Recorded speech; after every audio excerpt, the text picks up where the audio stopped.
Hello, जय Bhim sir. आज के धम्म मेळावा कार्यक्रम के लिए 5 ऑफिसर, 8 सैनिक, 5 महिला सैनिक उपस्थित है।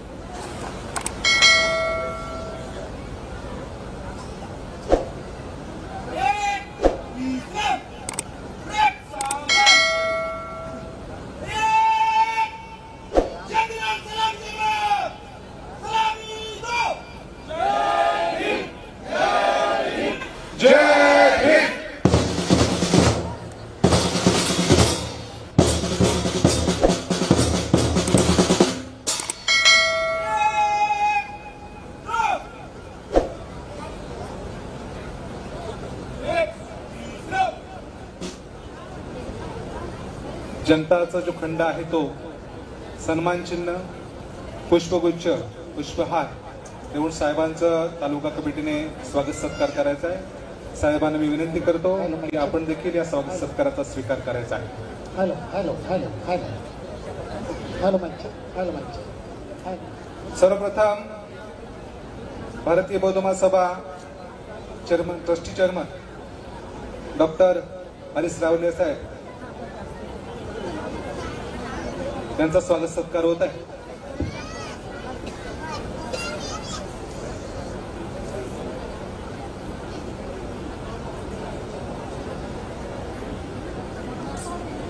साहेबांना विनंती आहे की आपण आमच्या स्वागताचा स्वीकार करायचा आहे। सर्वांनी टाळ्या वाजवून पुन्हा एकदा स्वागत सत्कार करायचा आहे।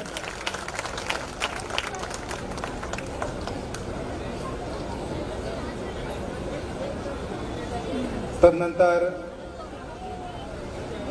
आदरणीय साहेब डॉक्टर भीमराव यशवंत आंबेडकर साहेब, राष्ट्रीय कार्याध्यक्ष भारतीय बौद्ध महासभा, त्यांचा देखील स्वागत सत्कार होत आहे। तालुका कमिटीच्या वतीने मी विनंती करतो की साहेबांना विनंती करतो की आमच्या स्वागत सत्काराचा त्यांनी स्वीकार करायचा आहे।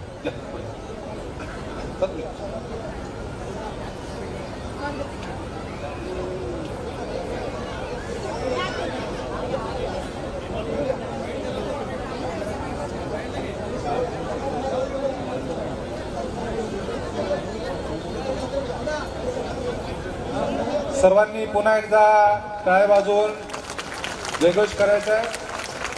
भारतीय बौद्ध महासभेचा, भारतीय बौद्ध महासभेचा,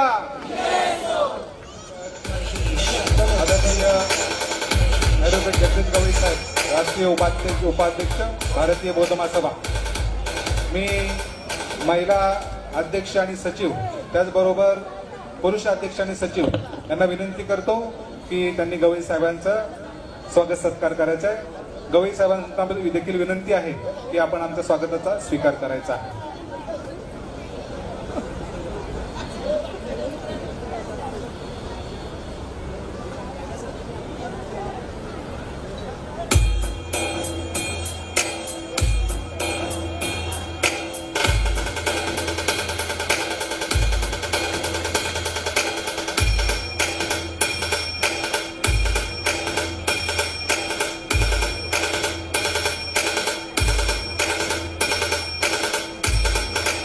आपण सर्वजण साहेबांच्या मार्गदर्शनासाठी बसलेलो आहोत। या ठिकाणी मी गवई साहेबांना विनंती करतो की आपण उपस्थितांना संबोधित करावं।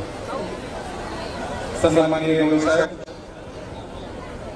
राष्ट्रीय उपाध्यक्ष भारतीय बौद्ध महासभा।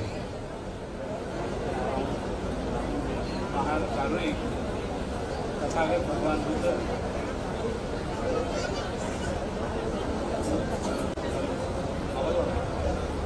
हॅलो हॅलो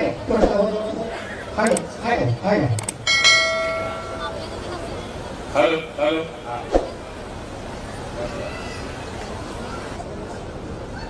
महान कारुणिक तथागत भगवान बुद्ध, परमपूज्य बोधिसत्व डॉक्टर बाबासाहेब आंबेडकर या महामानवांना आणि भारतातील तमाम आदर्श महापुरुषांना मी त्रिवार वंदन करतो।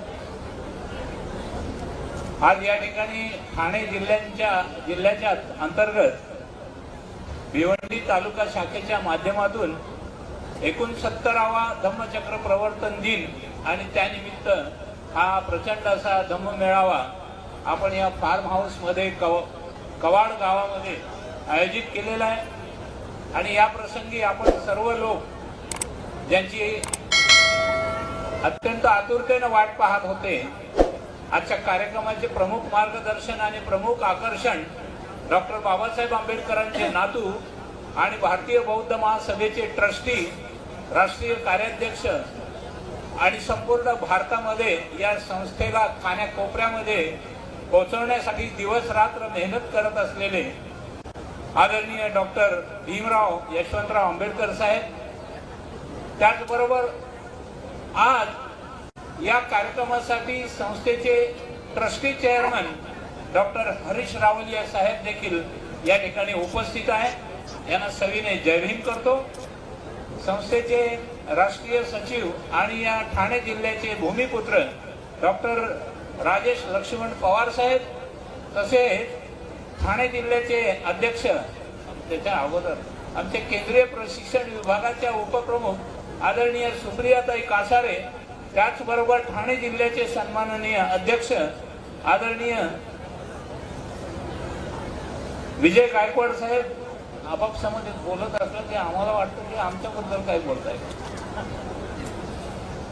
ठाणे जिल्ह्याची सर्व कार्यकारिणी, ठाणे जिल्ह्याची महिला कार्यकारिणी आणि त्याच्या अध्यक्षा आदरणीय कायडेताई आणि त्यांची महिलांची संपूर्ण कार्यकारिणी, या मंचावर उपस्थित असलेले समता सैनिक दलाचे हिरामणजी भालेराव ना थोरात, हिरामणजी पगारे, प्रशांत गांगुर्डे आणि ठाणे जिल्हा तसेच ठाणे जिल्ह्यांच्या सर्व तालुका कार्यकारिण्या, समता सैनिक दलाचे सर्व बहादूर जवान, बँड मास्टर, बँडवाले, सर्व समता सैनिक दलाचे सैनिक, उपस्थित बंधू आणि भगिनींनो, आपणा सर्वांना जय भीम करतो। या शाखेचे अध्यक्ष ऍडव्होकेट रोहित कुठे आहेत आपण, या तालुका शाखेचे आणि कार्यक्रमाचे अध्यक्ष आदरणीय ऍडव्होकेट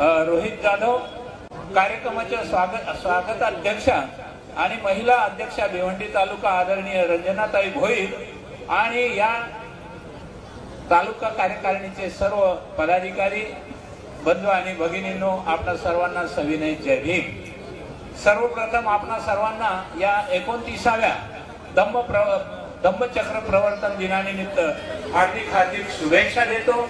आपण सर्वांनी एक जोरदार जय भीम द्या, जय भीम। कारण तुम्ही सगळे लोक आता जेवण वगैरे करून बसलेले आहात, आम्हाला यायला उशीर झाला। जेवलात की नाही पोट भरून? काय अजून बाकी आहे? साहेब पण म्हणाले आता आपण उशिरा जातोय, लोक जेवण वगैरे करून बसले ना तर फार बरं होईल, म्हणजे 2 शब्द ऐकू शकतील, उपाशी पोटी ऐकवत नाही। डॉक्टर बाबासाहेब आंबेडकरांनी बौद्ध धम्म दिला आणि तो धम्मचक्र प्रवर्तन दिन आपण इतक्या मोठ्या उत्साहाने साजरा करीत आहोत। प्रत्येकाला असं वाटतं की आम्हाला 69 वर्षापूर्वी आम्हाला स्वतःचा माना सन्मानाचा हक्काचा धर्मच नव्हता, आणि तो इतिहास आठवला की आमची सगळी आजची जी तरुण मंडळी आहे त्यांना आमचा इतिहास माहित नाही।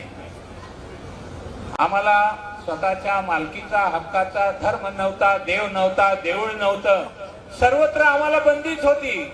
आणि म्हणून डॉक्टर बाबासाहेब आंबेडकरांनी आजच्या दिवशी म्हणजे धम्मचक्र प्रवर्तन दिनाच्या निमित्तानं आम्हाला बौद्ध धम्म दिला। तो आजही जगामध्ये एका मानवाने दुसऱ्या मानवाबरोबर कसं वागावं, कसं जगावं, माणसाने जीवनातली दुःख कशी दूर करावी आणि सुखानं आपलं जीवन कसं जगावं, हा महामंत्र डॉक्टर बाबासाहेब आंबेडकरांनी या बौद्ध धम्माच्या माध्यमातून दिला। आज भारतीय संविधान, काही लोक म्हणतात भारतीय संविधान काढून टाका, नको आहे आम्हाला। याचं कारणच असं आहे की भारतीय संविधान आणि बौद्ध धम्म या एकाच नाण्याच्या 2 बाजू आहेत, हे आपल्याला समजायला काहीच हरकत नाही। कारण एक काळ असा होता की या देशामध्ये आम्ही जन्माला आलो पण या देशाचे आम्ही नागरिकच नव्हतो, कारण मतदानाचा अधिकार नव्हता। आम्ही या देशाचे नागरिक नव्हतो. आम्हाला देशामध्ये नागरिक बनण्याचा अधिकार परमपूज्य बोधिसत्व डॉक्टर बाबासाहेब आंबेडकर यांच्या घटनेने दिलाय आणि म्हणून आम्ही या देशाचे नागरिक झालो आणि म्हणून आम्हाला मतदानाचा देखील अधिकार प्राप्त झाला.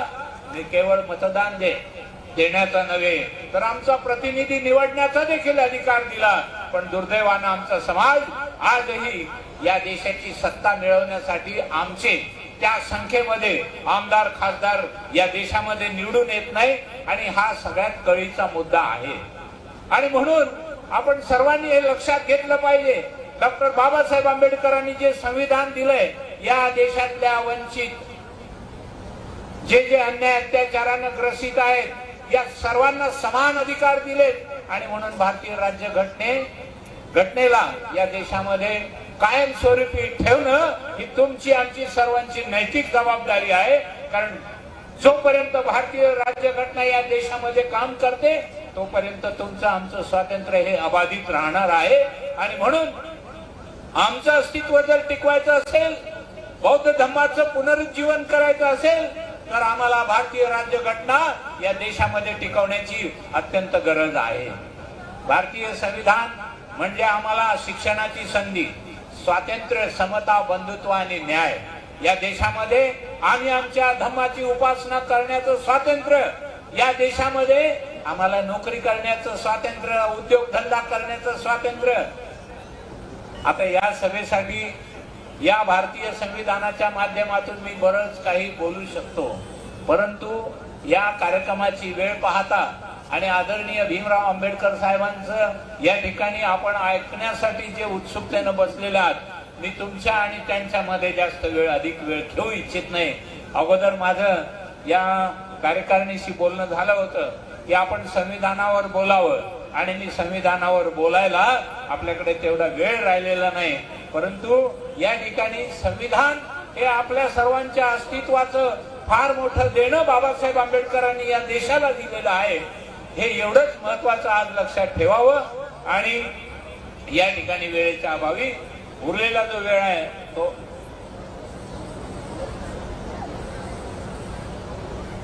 बघा, आमचे या ठिकाणचे पदाधिकारी म्हणतात की संविधानावर अजून थोडंसं बोलावं. बंधू आणि भगिनींनो, आज भारतीय राज्यघटनेचं अस्तित्व धोक्यात आलेलं आहे. ही काळ्या दगडावरची रेघ आहे.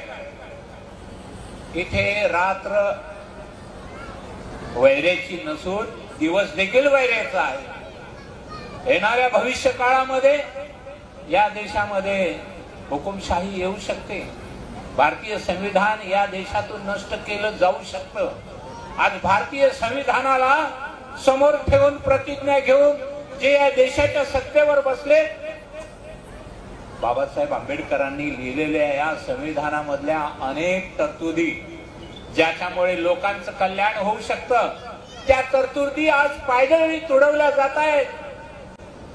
विद्यार्थ्यांना शिक्षणाच्या ज्या सोयी सवलती आहेत त्या सुद्धा कमी केल्या जात आहेत. काही लोकांना डॉक्टरेट मिळवण्यासाठी पीएचडीचं शिक्षण घ्यायचं आहे, त्यांची स्कॉलरशिप बंद केली आहे. अरे, लाडक्या बहिणींना इलेक्शन समोर ठेवून 1,500 रुपये दिले जात आहेत महिन्याला. आणि तो निधी कुठून आणतात? इथल्या समाज कल्याण खात्याचा निधी तो इकडून वळवतात आणि तिकडे लोकांना देत आहेत. समाज कल्याण कोणाचं? जे झोपडपट्टीमध्ये राहतात, जे गोरगरीब राहत आहेत, ज्यांना घरं नाहीत चांगली, अशा लोकांसाठी, त्यांच्या कल्याणासाठी, त्यांच्या विकासासाठी या सरकारनं, भारतीय राज्यघटनेनं त्यांना directive principles to state policy या अंतर्गत दिलेलं आहे. पण त्याची अंमलबजावणी न होता त्याला आज पायदळी तुडवलं जाते. परंतु तुमच्या आमच्या समाजाचे प्रतिनिधी तिथं बसलेले नाहीत. विचारणार कोण? तुमच्या भविष्यासाठी, तुमच्या कल्याणासाठी जो निधी दिलेला आहे तो अन्य कामासाठी वळवला जातोय.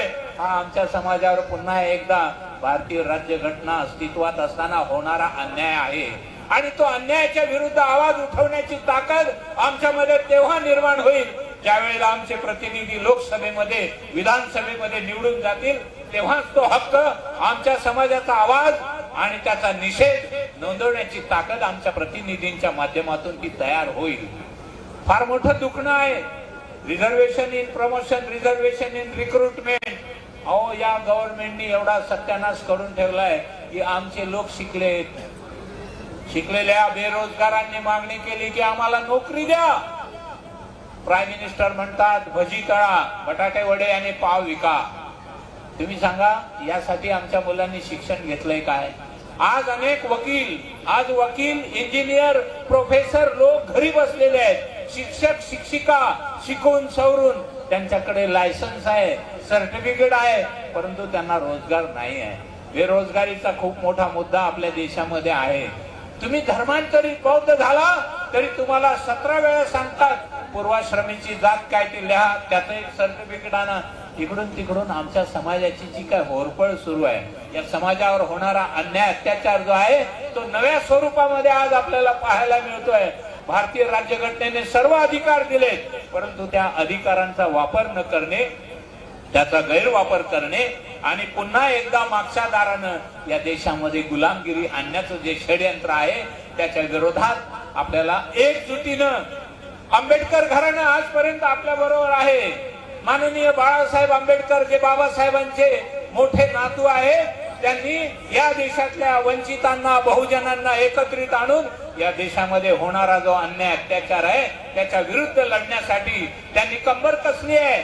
आणि आंबेडकर घराण्याच्या बरोबर हा जो देशातला वंचित आहे, जो सुशिक्षित आहे, बेरोजगार आहे, शिक्षित आहे, परंतु या ठिकाणी आज जर आमचं प्रतिनिधित्व निर्माण झालं नाही तर पुन्हा एकदा गुलामगिरी आमच्या गळ्यामध्ये मडका आणि पाठीला झाडू आल्याशिवाय राहणार नाही. मी अधिक आपला वेळ न घेता आपल्या कार्यकर्त्यांच्या विनंतीला मान देऊन आणखी 10 मिनिटं या ठिकाणी घेतलेले आहेत.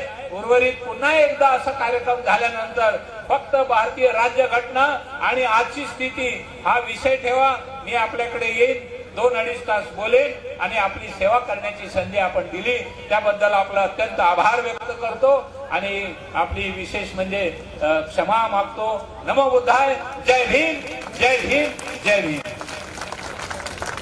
त्यानंतर आदरणीय ट्रस्टी चेअरमन डॉक्टर हरीश सावले साहेब यांना मी विनंती करतो की आपण उपस्थितांना संबोधित करा.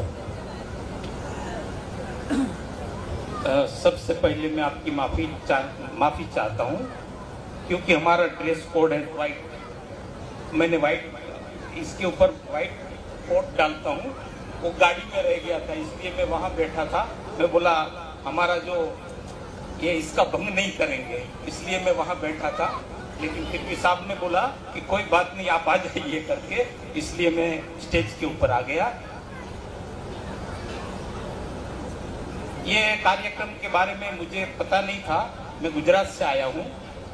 तो जब भीमराव साहब हम लोग जा रहे थे आज येवला, जहाँ बाबा साहब ने धर्मांतर के बारे में ऐलान किया था कि मैं हिंदू धर्म में पैदा हुआ हूँ लेकिन हिंदू धर्म में मरूंगा नहीं.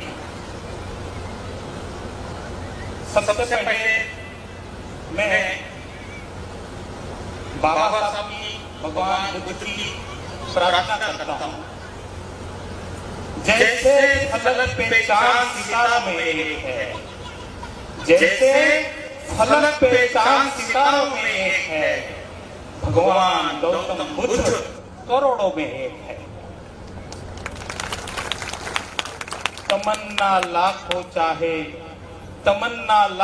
चाहे ना कभी दीदार होता है. समाये भीम आंखों में तो वीरान भी गुलजार होता है.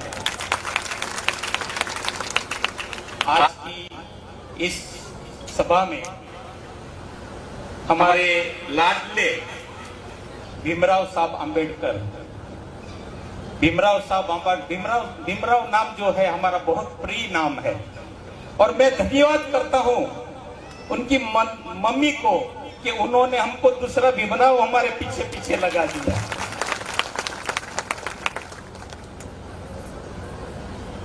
इस देश में जैसे जगदीश गवई साहब ने बहुत सारी बातें बताई, संविधान धोखे में है क्या नहीं, है ना.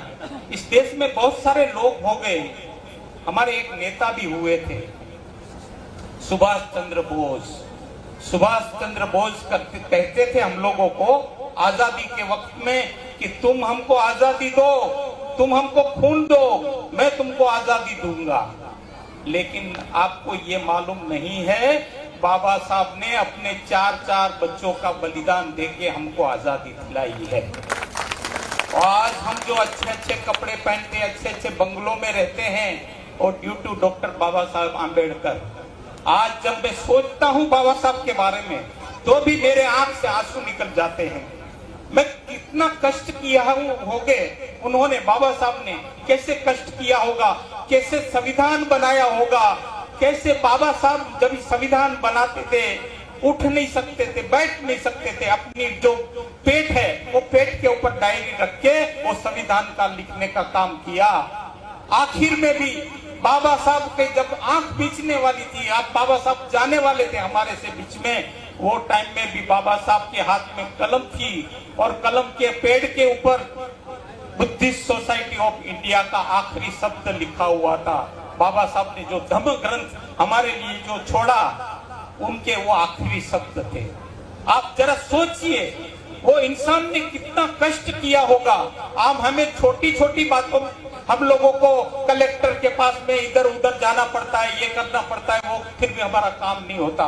उस आदमी ने हजारों साल की जो हमारी गुलामी थी, वो एक कलम के झटके से एक संविधान बना के हमको इतनी आजादी दे दी कि जिसका आज तक हमारा न कोई संत हुआ है, न कोई देव हुआ है, न देवता हुआ है, कोई आज तक ऐसा इंसान नहीं हुआ है जगत में, जगत के इतिहास में।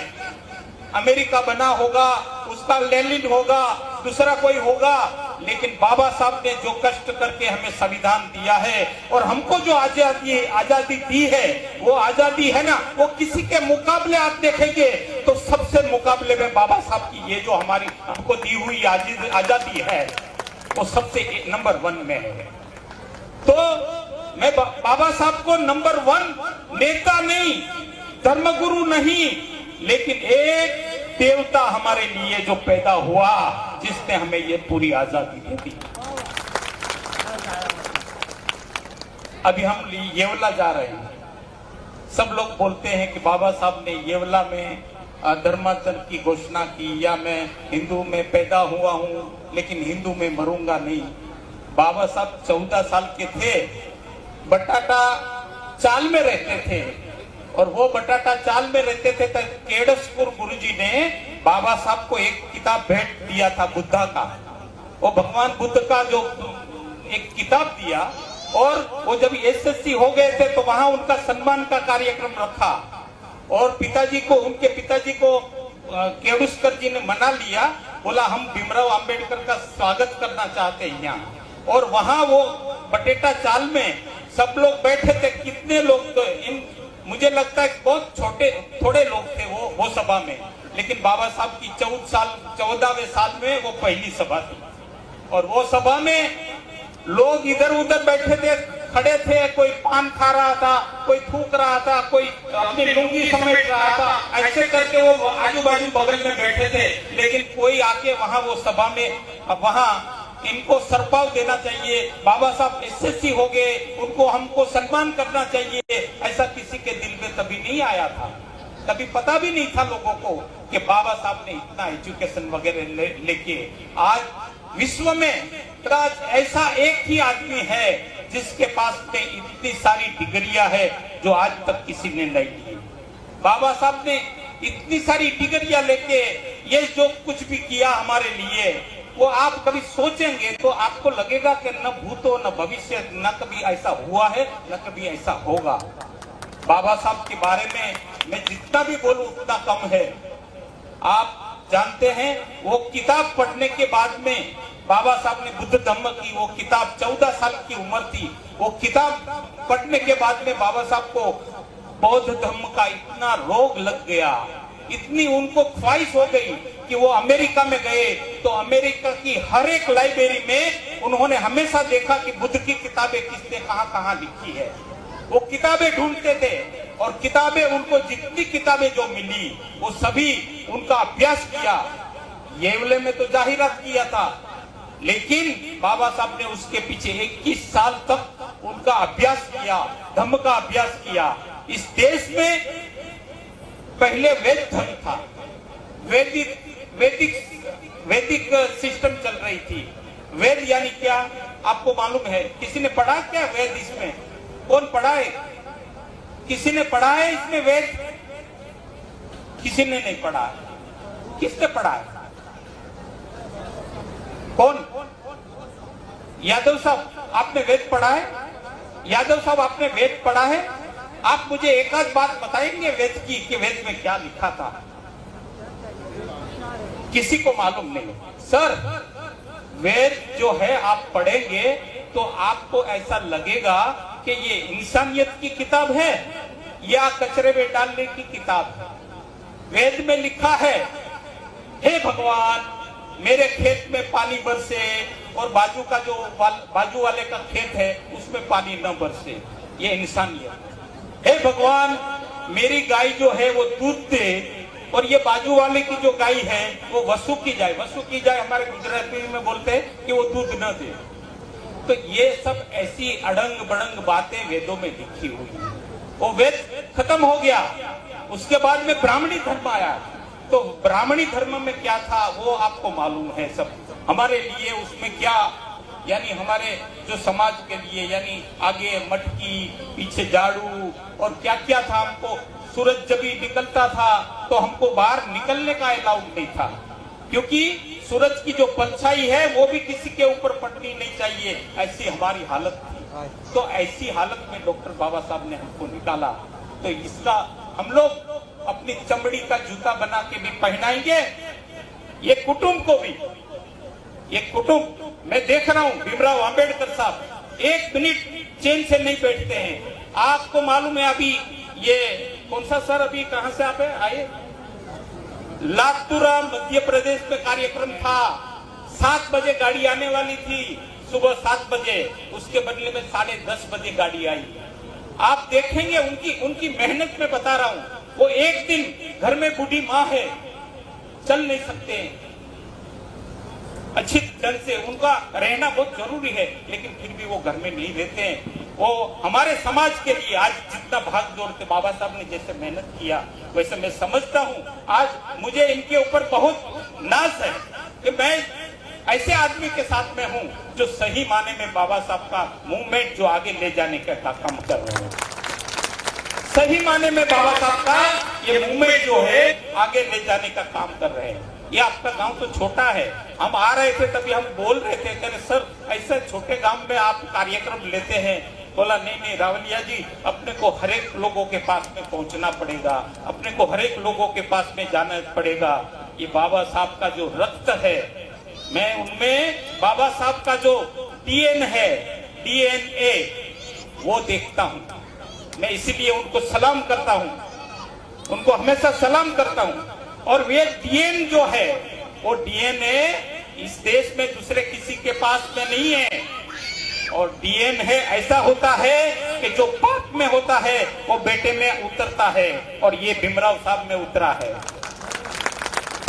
और मुझे विश्वास है कि भीमराव साहब, बाबा साहब का जो अधूरा रथ है, जो अपने को बाबा साहब बोल के गए कि अपने को रथ को आगे लेके जाने का है, वो आगे लेकर जाने का काम वो कर रहे हैं। हम सभी लोगों ने उनको सपोर्ट करना है और ये रथ को अपने को आगे लेके जाने का है।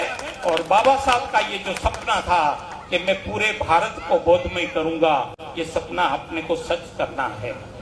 बहुत सारी बातें हैं, बहुत सारी चीजें हैं बोलने के लिए, लेकिन आप खाना वगैरह खाया क्या? आप लोगों ने खाना खा लिया? सब लोगों ने खाना नहीं खाया होगा तो मैं अपना जरा भाषण समाप्त करता हूं।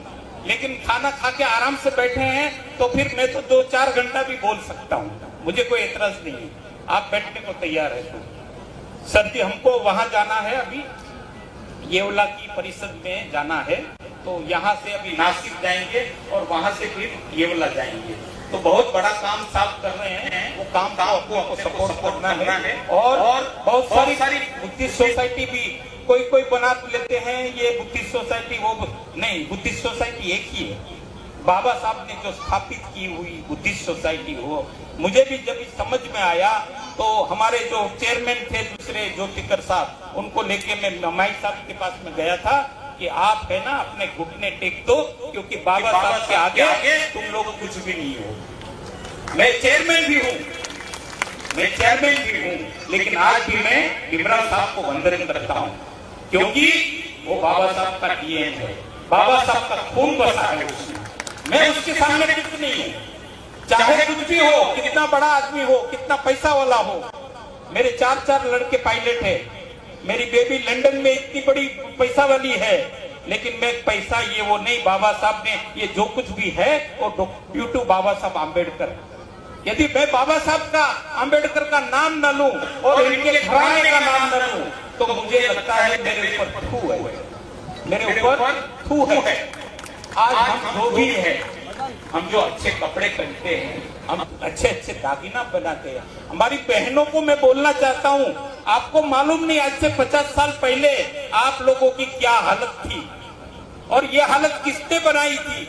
लेकिन आज भी जब वोटिंग का टाइम आता है तो आप वहाँ को कांग्रेस वाले नहीं तो बीजेपी वाले कहाँ भी अपने पैसे जहाँ मिलता है वहाँ वोट देके आ जाते हैं। ये गलत है, अभी आपको देखना पड़ेगा। देखिए अभी ये जो सरकार है वो सरकार आपकी नहीं है, आपके विचारों की नहीं है, और ये विचारों की सरकार नहीं होती तो वो विचारों की सरकार नहीं होने से आपका कभी भला होने वाला नहीं है। देखो जैसे अभी गवई साहब ने बताया कि हमारी सभी इंस्टीट्यूट जो पढ़ने लिखने का जो इंस्टीट्यूट था वो भी सब बंद कर दिया है। हम लोगों को जो स्कॉलरशिप वगैरह जो मिलती है वो भी आस्ते आस्ते बंद होती जा रही है। स्कूलें तो बंद हो जाएगी, जो सरकारी स्कूलें तो बंद ऑलरेडी हो गई। हम जो कारखानों में काम करते थे, जो सरकारी कारखाना वगैरह थे, मिले थे, वो तो सब बंद हो गया। उसके बाद में बाकी भी ऐसी ऐसी चीजें हैं, जैसे कि रेलवे है तो रेलवे बेच दिया, एयरपोर्ट है एयरपोर्ट बेच दिया, ये तो ये बेच दिया, सब बेच देंगे। आपका रिजर्वेशन कहाँ होगा? आप कहाँ रिजर्वेशन में जाएंगे? ये आपका रिजर्वेशन तो संविधान में लिखा हुआ है रिजर्वेशन कि देना चाहिए, लेकिन कहाँ देंगे? वो तो सब हड़प लिया, सब बेच दिया। आपकी जमीन 1-1 रुपये में बेच दी। जो जमीन 1-1 लाख एकड़ में बिकती थी वो जमीन 1-1 हजार रुपये में 1-1 रुपये में बेच दी अंबानी अदानी को। तो क्या आपकी सरकार रहेगी? आपकी सरकार आएगी कैसे? अभी इसके लिए है ना आप लोगों को बहुत मेहनत करनी पड़ेगी। आपको घर के बाहर निकलना पड़ेगा, आपको दरवाजा खटखटाना पड़ेगा, आपको झंडा ऊंचा हाथ में लेना पड़ेगा। ये हमारी नई आजादी है। ऐसे देखेगा तो हमको तो कभी आजादी नहीं मिली। इस देश में भी आए, बाबा साहब ने हमको इतना सब कुछ दिया, लेकिन फिर भी हमको कहाँ आजादी मिली? हमको तो आजादी नहीं मिली। अभी बाबा साहब की बदौलत हम लोग इतने पढ़े लिखे हो गए हैं कि हमको अभी ये आजादी है, तुम नहीं देने वाले तो हम छीन के लेंगे। ये आजादी हम छीन के लेंगे, क्योंकि अभी हमारे हाथ में बाबा साहब की ये किताब है जो अभी हमको दिया, संविधान की किताब।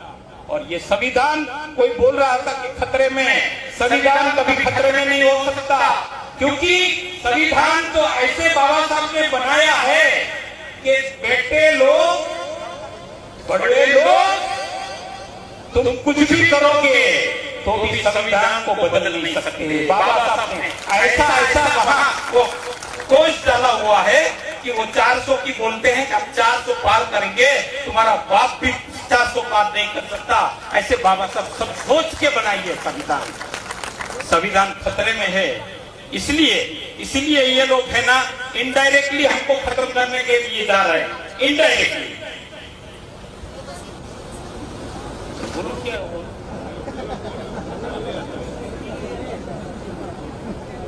सर बोलने के लिए मुझे बहुत है, लेकिन अभी भूख लगा है मुझे।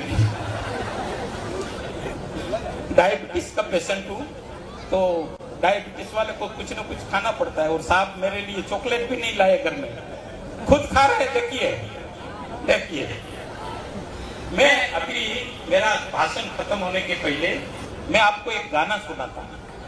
वो भगवान बुद्ध का गाना है। बाबा साहब ने जो अपने को जहाँ जाना है वो भगवान बुद्ध का धम्म दिया। आज हमारी जो प्रगति हुई है वो भगवान बुद्ध के धम्म के हिसाब से।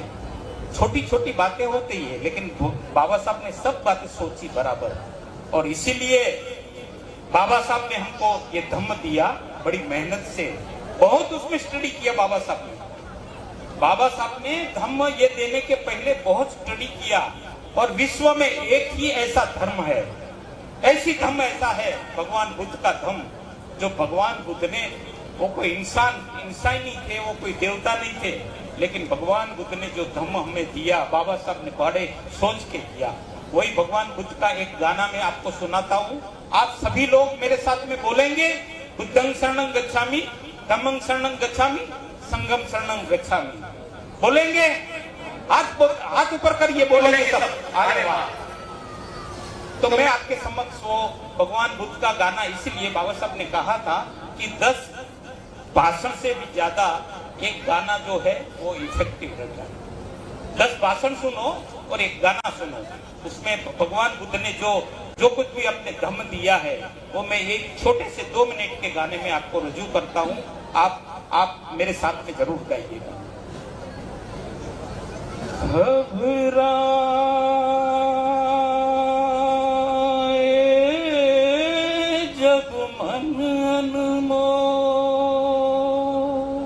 तालियां गिराइए। हृदय हो उठे डावाडो,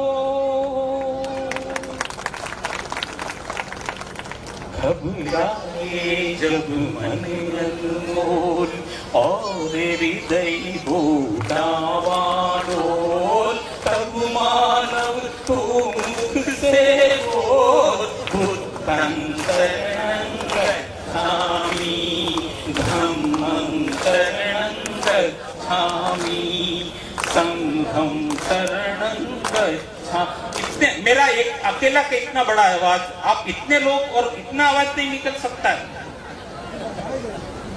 जब दुनिया से प्यार उठे,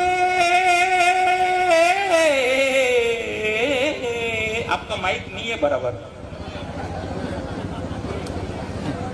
जब दुनिया से प्यार उठे, नफरत की दीवार उठे, माँ की ममता पर जिस दिन बेटे की तलवार उठे,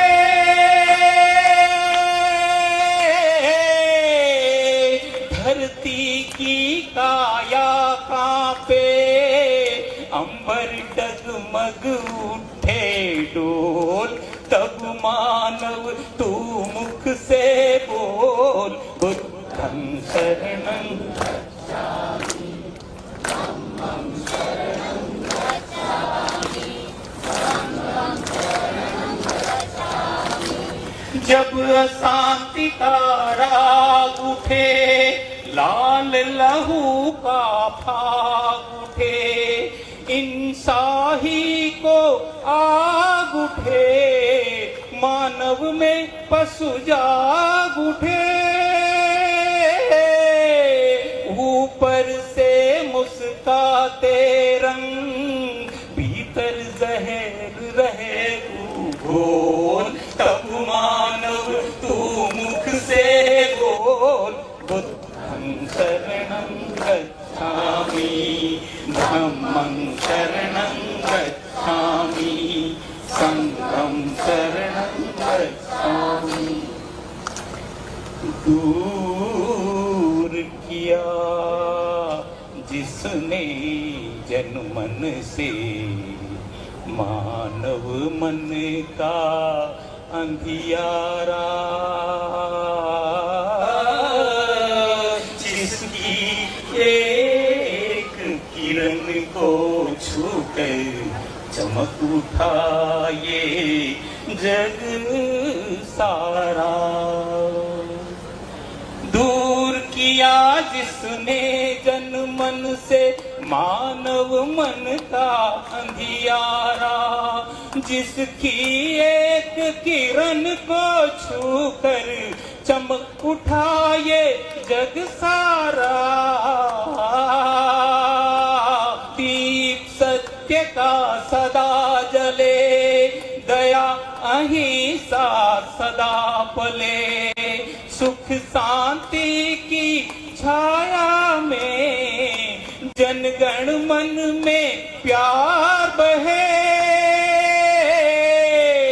भारत में भगवान बुद्ध का गूंजे घर घर मंत्र अमोल, तब मानव तू मुख से बोल, बुद्धं शरणं गच्छामि, धम्मं शरणं गच्छामि, संघं शरणं गच्छामि।